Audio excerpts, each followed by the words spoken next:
红牛温体牛肉汤创立在当，目前伫台南总共有6间分店，而且全部拢是甜仔店。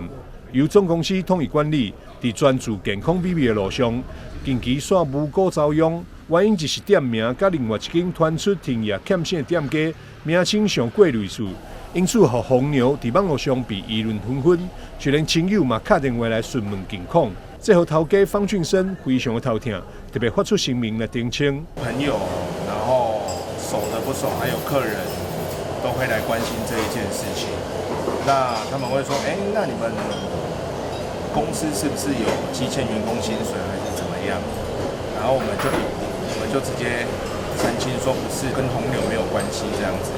台南牛肉汤同业那跟红牛牛肉汤的店名相近，所以同业那一边有员工积欠薪水啊，厂商积欠薪水，然后倒闭，然后导致影响到红牛这一边。那我必须本人出来澄清说，红牛跟红品是没有任何的关系、亲戚关系或加盟关系都没有。那这边我也要跟社会大众说，我们红牛是独立个体，没有积欠员工、厂商任何人的钱这样子。